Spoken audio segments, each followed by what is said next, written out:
Hey everybody, welcome to Week 8 in FanDuel and DraftKings. This is the Fool Duel podcast. I am James Gale. You can follow me on Twitter at GoJPG.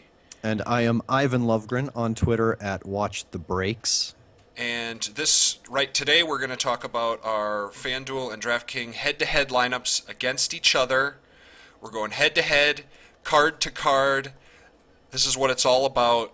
We've got an entire dollar on the line. Oh, I was going to lie and say that we have $10,500, which I believe is the max on FanDuel. Oh, really? And so we're playing for 10 grand tonight or this weekend.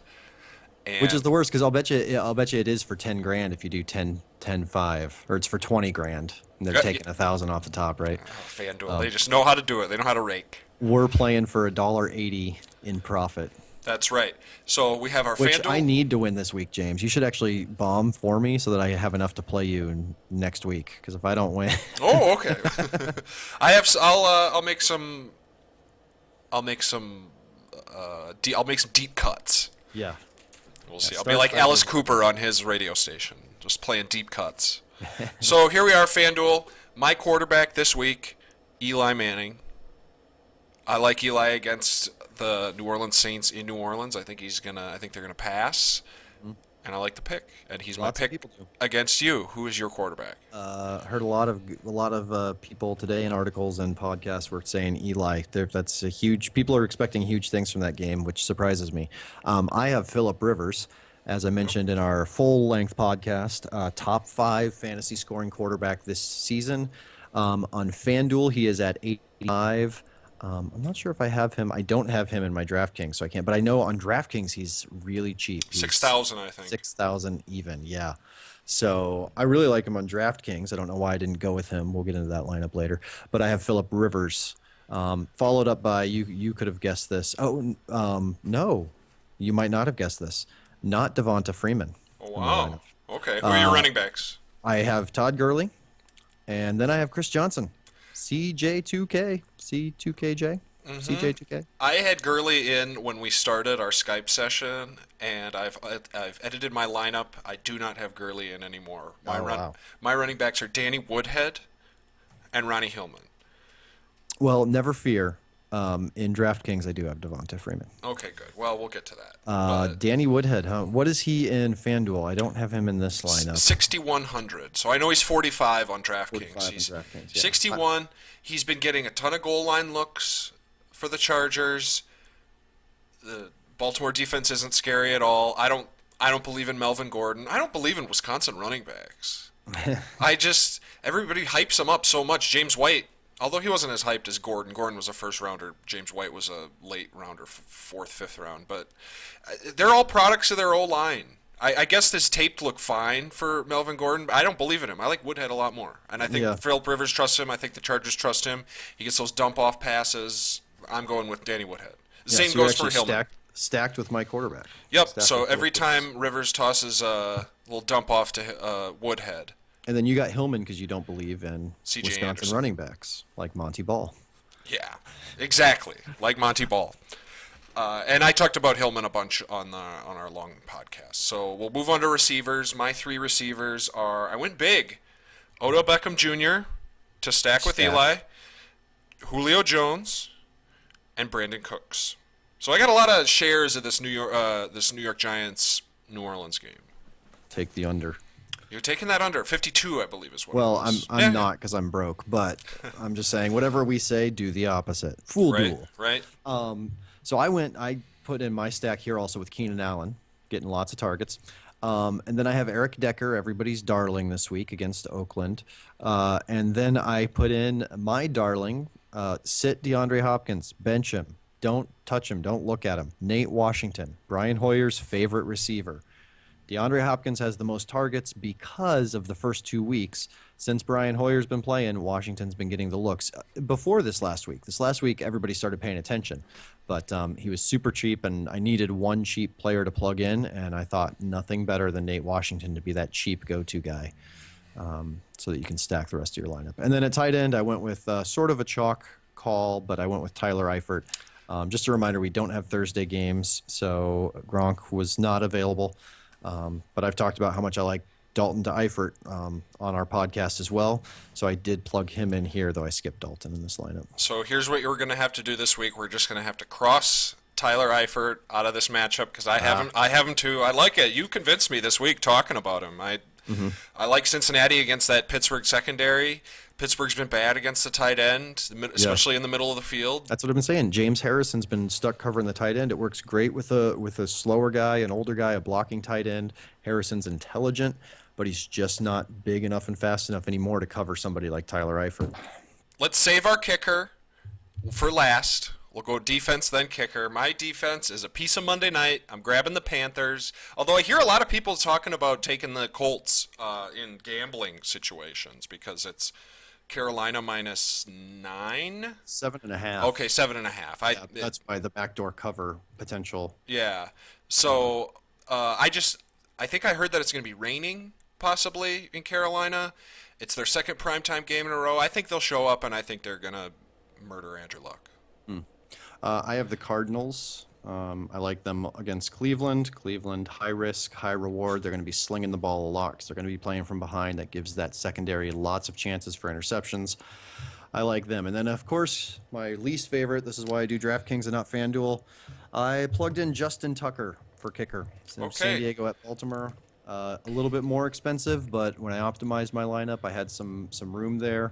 And he was the lowest cost per point kicker based on projections through fantasypros.com. So Sure. I went with a homer pick. I have Blair Walsh. Not Monday night. A lot of people I hear are taking well, my piece of Monday night is the Panthers, but I would have gone to a kicker there if I didn't have any other players. But I hear a lot of people are taking the over in the Vikings-Bears game, and if there's going to be a lot of points, I'll get them some way. I think a lot of people have Diggs. I think it's still a decent amount of people have Peterson. I'll get my points from Blair Walsh and hope that they struggle in the red zone and kick some field goals, even though my heart wants them to score all the touchdowns in the world. But well, the Bears will be kicking lots of field goals anyways with Robbie Gould, so you could still win on field goals. I had Gould in a few other FanDuel lineups, so I like Robbie Gould a lot. Yeah. So going on to DraftKings.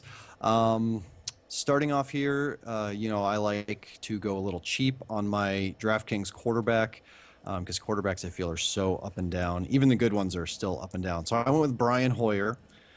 Puts up points every week, and he is super cheap this week because of his bad first half. He actually had a good game last week. He still put up, I think, 26 points. Just had a bad first half.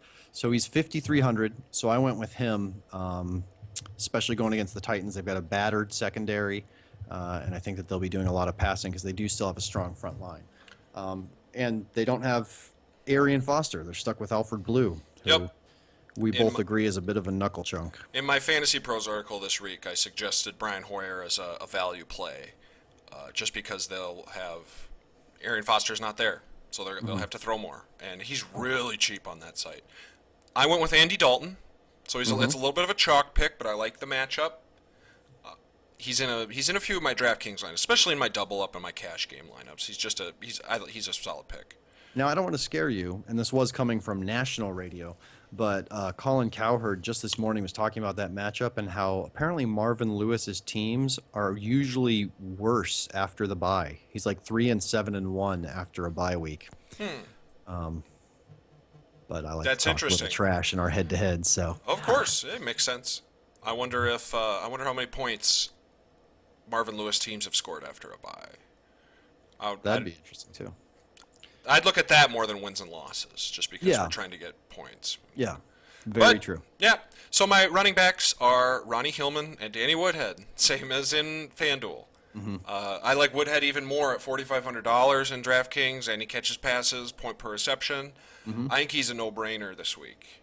I think I said that in the podcast too. Is DraftKings PPR or half PPR? I think DraftKings is half. DraftKings is a full point per reception. It's FanDuel. FanDuel is a half. Yep. How do you keep these things straight? So my running backs, I went with Gurley again, and here I switched up because I love the flex play. So I switched up and I went with Freeman at running back. So I went with my standard there. I love those guys. They've done really well for me. And then my flex play, I plugged in Matt Forte, despite how much I hate him. based on our full podcast. Watched that for my real take on Matt Forte, and then I was like, I don't care. I'm just gonna roll the dice with that flex position since I had the money left over. Because the rest of my lineup's actually very similar. Keenan Allen, Nate Washington, Tyler Eifert.